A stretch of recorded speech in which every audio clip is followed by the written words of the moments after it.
அக்னீஸ்வரன்ட்ட வந்துடுறேன். அக்னீஸ்வரன், அன்புமணி அந்த கட்டுப்பாடு அப்படிங்கிறது கட்சியை முழுமை எடுத்துட்டாரா? எடுத்துட முடியுமா ராமதாஸை மீறி? இல்லை, கிட்டத்தட்ட கட்டுப்பாட்டுக்குள்ளே கொண்டு வரணும் அப்படின்னு நினச்சி தான் ஜூனியர் அன்புமணி ராமதாஸ் அவர்கள் விரும்புகிறார்கள். ஆனால் நம்ம வரலாற்றை திரும்பித்தான் பார்க்க முடியுமே ஒழிய திரும்பி நம்மளால் போக முடியாது. இது எல்லோருக்குமே பொருந்திய ஒன்று தான். 1980 வன்னியர் சங்கம் என்ற ஒன்றை ஆரம்பித்தாங்க. 1987 புரட்சித் தலைவர் எம்ஜிஆர் இருக்கிற போது ஒரு வார போராட்டம், கடுமையான போராட்டம் நடந்துச்சு. 89 பாட்டாளி மக்கள் கட்சி அப்படின்ற கட்சியை உருவாக்குறாங்க. 91 பாட்டாளி மக்கள் கட்சி சார்பாக ஒரே ஒரு சட்டமன்ற உறுப்பினர், 96 4 சட்டமன்ற உறுப்பினர்.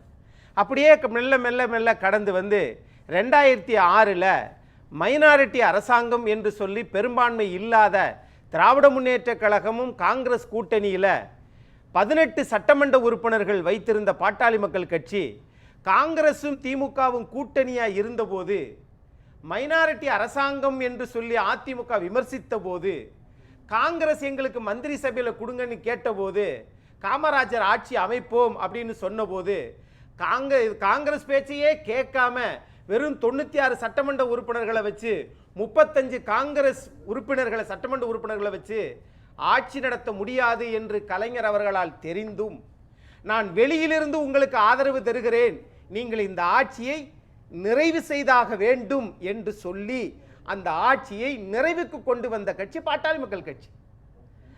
இன்னைக்கு என்ன நிலைமை ஏற்படுது அப்படின்னா, அப்பாவுக்கும் மகனுக்கும் சண்டை.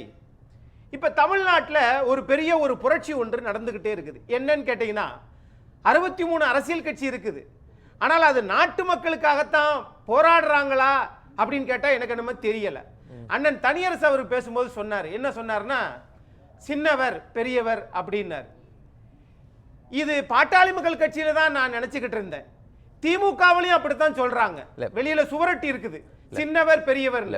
பெரியவர்னா மூத்தவரை பெரியவர்னு சொல்றதும் நான் என்ன கேட்கிறேன், அது இங்க முக்கியம் இல்ல. ஐயா ராமதாஸ் அவர்கள் என்ன நோக்கத்துக்காக இந்த இயக்கத்தை ஆரம்பிச்சாரோ இதுவரைக்கும் அவரால் ஒரு கவுன்சிலரை கூட இல்லையே. ஆக ஒரு பற்றற்ற வாழ்க்கையை அவர் வாழ்ந்து கொண்டிருக்கிறார், அப்படிதான் நான் பார்க்கிறேன்.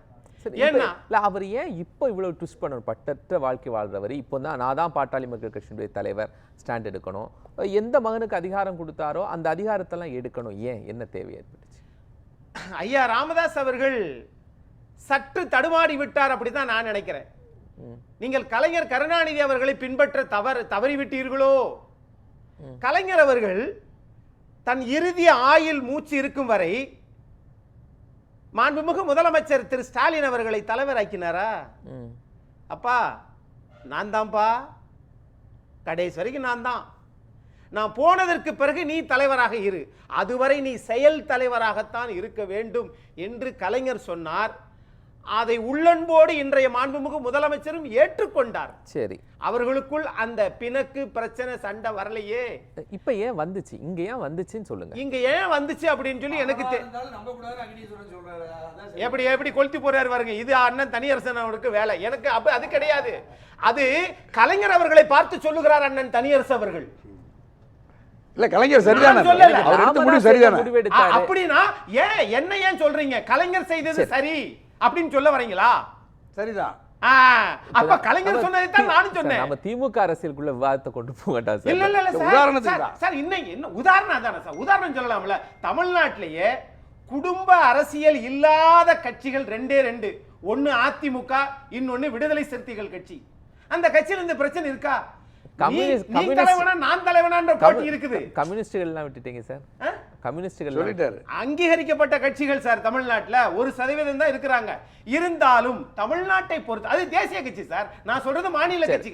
ஆகவே நான் இப்ப என்ன நினைக்கிறேன்னா, இந்த கருத்தை பொறுத்தளவுல பாட்டாளி மக்கள் கட்சி என்பது இந்த நாட்டிற்காக அவர்கள் செய்த தியாகம் அதிகம். நான் இது ஜாதி கட்சி, அது மதவாத கட்சி அப்படிதான் பார்க்கவே இல்லை. நீ எந்த கட்சியா இருந்தாலும் மக்களுக்கு நல்லது செஞ்சா உங்களை ஆதரிக்க போகிறார்கள், இல்லைன்னா போதும்பா சாமி பேச்சும் செயலும் சரியில்லை, பத்திரமா வீட்டிலே இருந்து வீட்டில் உட்கார வைப்பாங்க. நாம் தமிழர் கட்சி ஆரம்பிக்கிற போது 1%, ஆனா 2024 நாடாளுமன்ற தேர்தலில் யாரு கூட கூட்டணி இல்லாம 8.2% எடுத்திருக்கிறாரு. என்ன அர்த்தம்? இதனால் நம்ம என்ன பார்க்க வேண்டிய விஷயம் அப்படின்னா, இந்த கட்சி இப்ப ரெண்டா போயிருச்சா? இல்ல இல்ல இல்ல. இப்போ அந்த கட்சி ரெண்டா போனதெல்லாம் ரெண்டா தாண்டி அன்புமணி கட்டுப்பாட்டில் அவர் தான் இன்னும் ஓராண்டுக்கு தொடர்வார் அப்படின்னு பொதுக்குழு சொல்லிட்டு இப்போ இபிஎஸ் உடைய பிரச்சனை முடிஞ்சிருச்சா? ஏன்னா பாட்டாளி மக்கள் கட்சியும் என்டிஏ கூட்டணிக்குள்ளே வந்துடுச்சுன்னா ஒரு வலுவான அணி தமிழ்நாட்டில் உருவாயிரும்ல. அதிமுக, பாஜக, பாமக அதுக்கான சூழல் உறுதி. பெரியவர் இல்லாத பாட்டாளி மக்கள் கட்சி வந்து என்ன பயன்? அன்பு உங்கள்கிட்ட தான் சார் கேட்குறேன். என்கிட்ட கேட்குறீங்க, அண்ணன் பதில் சொல்லுவார். அதையும் சேர்த்து தான் சிக்கல. இப்போ என்னன்னு கேட்டீங்கன்னா, நான் என்ன கேட்குறேன், பாட்டாளி மக்கள் கட்சி இந்த நாட்டிற்கு தேவையான கட்சின்னு தான் நான் பார்க்குறேன். நீங்கள் தந்தை மகன் உறவால் தமிழ்நாட்டில் மது கொள்கையில் உறுதியாக உருப்படியாக இருக்கிற ஒரே கட்சி பாட்டாளி மக்கள் கட்சி தான் சார். ஈவன் அதிமுக, திமுக கூட தங்கள் நிலையை மாற்றிக்கொள்கிறார்கள் அவ்வப்போது. ஆனால் தமிழ்நாட்டில் இன்னைக்கு 1,18,00,000 பேர் தினம் குடிக்க வச்சு ஒரு ஆண்டுக்கு 48,000 கோடி அரசு வருமானம் வருது. அதை வச்சு தான் நாங்கள் நலத்திட்டங்கள்லாம் செய்கிறோம் என்று சொன்னால் ஒற்றை கொள்கையில் தெளிவாக இருக்கிற கட்சி. மத்திய அமைச்சராக இருந்தாங்க, மாநில அமைச்சரவையில் இல்லை. இவைகளெல்லாம் இன்னைக்கு 5 சட்டமன்ற உறுப்பினர்கள் வச்சிருக்காங்க. வலுவோடு இருக்கிற கட்சி தான். 2021 அதிமுகவுடன் பாட்டாளி மக்கள் கட்சி கூட்டணி 3.8%. இந்த முறை கன்ஃபார்ம் ஆயிடுச்சான்னு சொல்லுங்க சார். எது இல்ல இப்போ அன்புமணி அது இன்னும் தெரியல சார். சார் நான் இப்ப கேக்குறேன், கோபாலகிருஷ்ணன் சார் கேள்வி கேட்கக்கூடாது இருந்தாலும் நான் கேக்குறேன், அந்த பிரச்சனை முடிஞ்சிருச்சா? எந்த பிரச்சனை? அப்பாவுக்கும் மகனுக்கு நடக்கிற பிரச்சனை முடிஞ்சிச்சா? இல்ல முடியலையா தான் சார். ஐயா இல்ல முடியலையா? மூத்தவர் வந்து நீதிமன்றத்துக்கு வந்தாரு, சென்னை உயர்நீதிமன்றத்துக்கு. ஆகவே நீங்கள் உங்களுக்குள் இருக்கக்கூடிய பிரச்சனை முடிவு செய்ய வேண்டும். அதுதான் தமிழ்நாட்டில் எல்லா கட்சிகளுக்கும் நன்மை பயக்கும், அது ஆளுங்கட்சியாக வரக்கூடிய கட்சிகளுக்கு. ஆகவே 4.2% நாடாளுமன்ற தேர்தலில் வாக்கு சதவீதம் உயரிய கட்சி தான் பாட்டாளி மக்கள் கட்சி. ஆனா இப்படி பிரச்சனை வரணும் மக்கள் யாரும் நினைக்கல. இப்ப இது முடியலையா சார்? இப்போ இவர் தான் தலைவர் அப்படின்னு பொதுக்குழு முடிவு பண்ணிட்டாங்கல்ல, அப்ப அது உறுதியான தலைவர் அன்புமணி ராமதாஸ் முடிவாயிடுச்சு இல்ல? எப்பயுமே தென்னை மரத்துல கீழ்மட்டையை பார்த்து மேல்மட்டை ரொம்ப இலக்காரமா நினைக்குமா. ஏன்னா அது காஞ்சிருக்கும், மேலே உள்ளது பச்சையா இருக்கும். ஆனால் மேல்மட்டையும் ஒரு நாள் கீழ்மட்டையாக மாறும். இன்றைக்கு கட்சியை உருவாக்கிய ஒருவரை நீதிமன்றத்தின் மூலமும் அவருக்கு முதுமையாயிருச்சு, அவருக்கு வயசாயிருச்சு, எல்லோரும் எனக்கு பின்னால் தான், அதிகாரத்தின் பின்னால் தான் வருவார்கள். அதே மாதிரி ஐயா ராமதாஸ் அவர்கள், வழக்கறிஞர் பாலு அவர்கள் எல்லாம் சில பேரை நீக்கியது அது சரிப்பட்டு வராது, அப்படி நீக்கிருக்கவும் கூடாதுன்னு கூட. ஆகவே இந்த இயக்கத்துக்காக உழைத்தவர்கள் அப்பனுக்கு மகனுக்கு சண்டை வந்துச்சுன்னா அவங்க யாரு பின்னாடி போய் நிற்பாங்க? ஆகவே அது குடும்ப கட்சியா மாறிடுச்சு இல்ல? அப்ப இன்று வரைக்கும் அன்புமணி ராமதாஸ் ஏதாவது பொதுக்கூட்டத்திலேயோ பொது வெளியிலேயோ மருத்துவர் ராமதாஸ் தவறா பேசி இருக்கிறாரா? சார் நீங்க தவறா கூட பேசலாம் வீட்டுக்குள்ள, ஆனால் வீதிக்கு வருகிற போது, இந்த நாடு என்று வருகிற போது, அரசியல் கட்சி என்பது தத்தமது முகத்தை உடைத்து கொண்டால் உடைஞ்சு போன கண்ணாடி ஒரு முகத்தை காட்டுமா? அப்போ ஒரு உடைஞ்சு போன ஒரு கட்சி எப்படி சார் அது மக்கள் என்ன நினைப்பாங்க? ஏன் இப்படி போயிடுச்சு? அப்ப இதை கைகொட்டி சிரிப்பவர்களும் வரவேற்பவர்களும் உண்டு.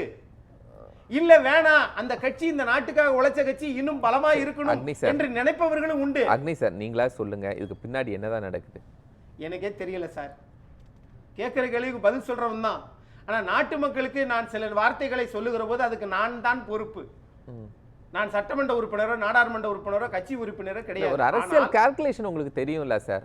ஒரு அரசியல் பார்வையாளரா நுட்பமா நகர்வுகளை கவனிச்சிட்டு இருக்கிறவங்க அக்னீஸ்வரன். இது வந்து பாட்டாளி மக்கள் கட்சிகளுடைய உள்கட்சி பிரச்சனையில, குடும்ப கட்சி பிரச்சனையில பாரதிய ஜனதாவுக்கும் தொடர்பில்லை, திமுகவுக்கும் தொடர்பில்லை, அதிமுகவுக்கும் தொடர்பில்லை. ஆகவே இருவரும் மனவிட்டு பேசி உங்கள் அதிகார பலத்தை நிரூபிக்க வேண்டிய 2026 நீங்க சட்டமன்றத்தில் உங்களுடைய பலத்தை நிரூபிக்க வேண்டிய பொறுப்பு 2 பேருக்குமே இருக்கு சார். யாரோடு இணைந்து நிரூபிப்பார் நீங்க நினைக்கிறீங்க அன்புமணி? அதுதான் சார் இப்ப அண்ணன் தனியார் அவங்க சொன்னது மாதிரி பாஜகவோட கூட்டணியில இருக்கணும்ன்ற சில பேர் நினைக்கிறாங்க. இல்ல வந்து நம்ம திமுகவோட இருக்கணும்னு நினைக்கிறவங்களும் இருக்காங்க. அதிமுகவோட போவோம் அப்படின்னு நினைக்கிறவங்களும் உண்டு. ஆனால் எந்த நிலையுமே நீங்க வெளிப்படையா வெளியில வந்து பத்திரிகையாளர் சந்தித்ததற்கு பிறகுதான் இன்னைக்கு பொதுக்குழு கூட்டியிருக்காங்க. நேற்று உயர்நீதிமன்றத்தில் வழக்கு வந்தது. ஆகவே இந்த நிலைகள் எல்லாமே அந்த கட்சி இன்னும் ஒரு சரியான திசையை நோக்கி கலங்கரை விளக்கம் இல்லாத கப்பலாக பாட்டாளி மக்கள் கட்சி பயணிக்க கூடாது என்று நினைப்பவரில் அடியேனும் ஒருவன்.